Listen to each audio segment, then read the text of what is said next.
Kalau mau debat, bukan di sini sesinya.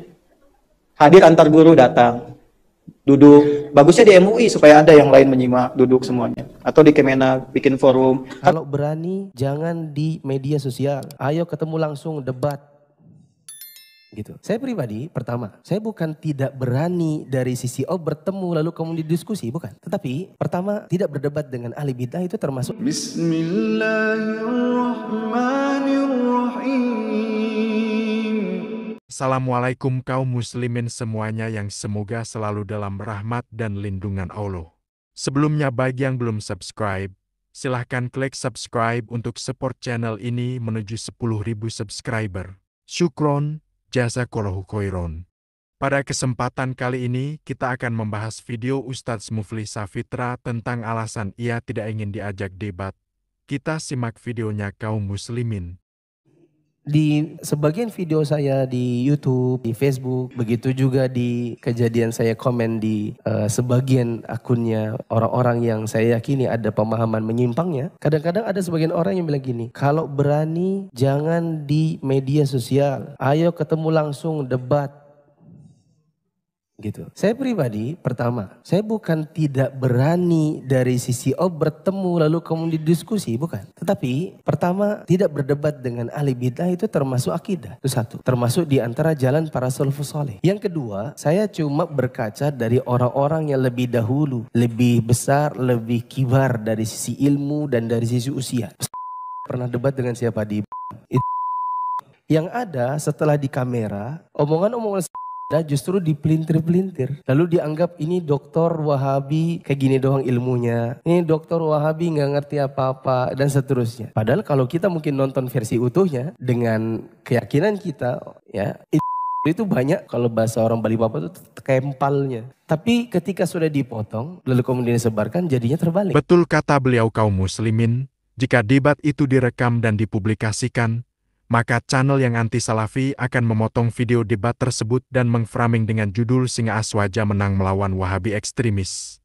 Dan itu yang terjadi kepada Ustadz Firanda saat debat dengan Kiai Idrus Ramli. Kita lanjut videonya kaum muslimin. Maka saya berkaca dari itu, saya pikir kalau pendahulu-pendahulu yang mungkin lebih utama dari sisi ilmu dan dari sisi usia pernah melakukan hal ini dan saya tidak tahu apa yang terjadi pada lawannya, maka mendingan saya habiskan waktu untuk nulis buku. Yang ketiga, mungkin tidak di level saya juga. Saya bukan pada kapasitas ustadz-ustadz yang apa namanya seperti ustadz yang mungkin lebih layak untuk menjelaskan dengan versi perdebatan dalam satu majelis dengan orang-orang demikian. Mungkin mereka lebih utama, ya, apalagi artinya kita ini untuk berdebat dengan orang-orang demikian. Faktor yang keempat kenapa saya menghindari majelis-majelis seperti itu, karena memang kadang-kadang di dalam sebuah perdebatan itu pemenangnya bukan yang memiliki dalil. Kadang-kadang pemenangnya adalah yang pintar berbicara, yang paling lancar. Makanya Nabi SAW sampai-sampai beliau pernah mengatakan begini, ketika ada dua orang, mereka berselisih pendapat tentang misalnya masalah tanah atau masalah muamalah. Satu dari dua orang sahabat ini mengklaim, yang satu mengatakan dia yang punya, satu lagi mengatakan dia yang punya. Sampai sini paham? Ketika Nabi mengadili mereka, lalu akhirnya Nabi putuskan pemenangnya adalah si A, bukan si B. Nabi tetap berpesan begini, saya putuskan yang memenangkan adalah si A. Tetapi bisa jadi satu dari kalian ini lebih pandai bersilat lidah daripada saudaranya, lalu aku terkecoh. Aku menangkan yang lebih pintar bersilat lidah ketimbang saudaranya yang punya hak. Siapapun dari kalian mengambil hak orang lain secara batil, maka aku sedang memotongkan sebongkah batu dari api neraka. Nah kaum muslimin, jadi inilah dalil yang dipakai Ustadz Mufli Safitra, karena Nabi sendiri takut terkecoh, apalagi orang awam seperti kita. Kita lanjut videonya.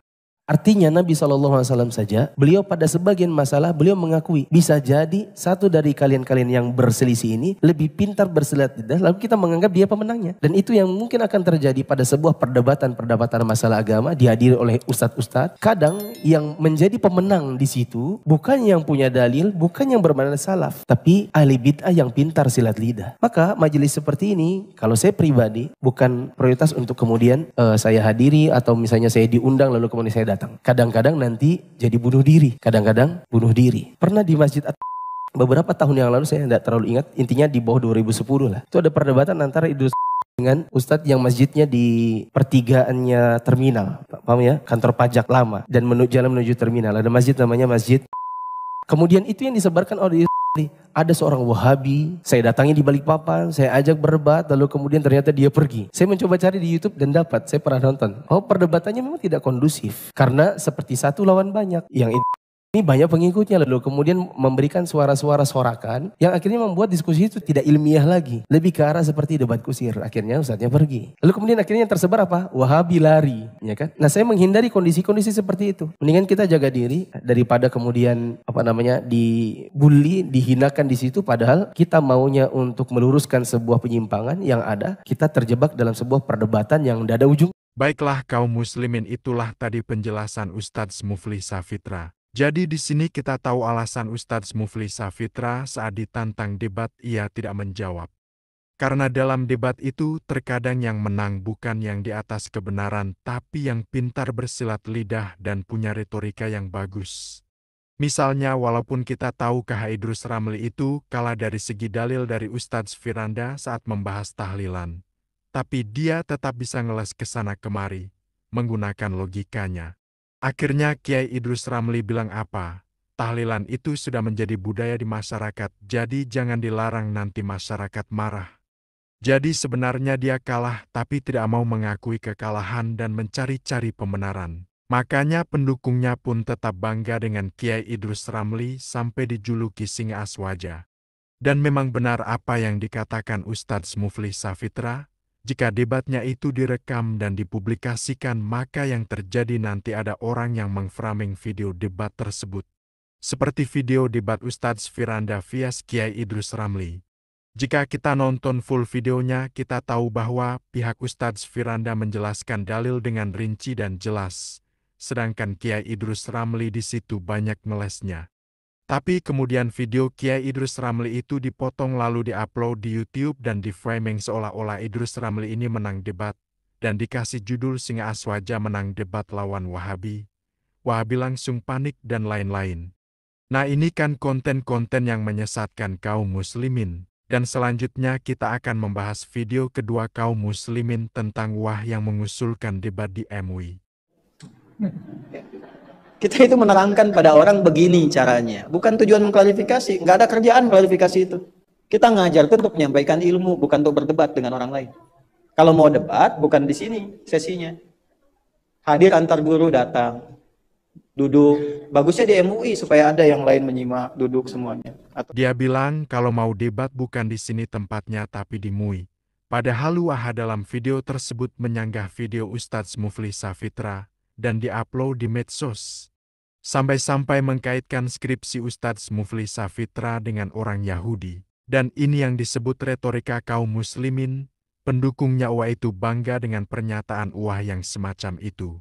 Tetapi bagi orang yang faham, statement Wah tersebut cacat logika karena beda antara ilmu dunia dan ilmu agama. Jadi jika ada ustadz yang mengkritik dan meluruskan kesalahan Wah, kalian jangan suruh kita datang ke Wah untuk debat. Karena kesalahan di depan umum, maka koreksinya di depan umum. Dan di sini saya juga sampaikan untuk tidak saling menghujat tapi saling menasihati dan meluruskan. Yang terakhir, semoga kita semua ditunjuki dan istiqomah di jalan sunnah. Maaf jika ada salah kata. Wallahu a'lam bishawab. Wassalamualaikum warahmatullahi wabarakatuh.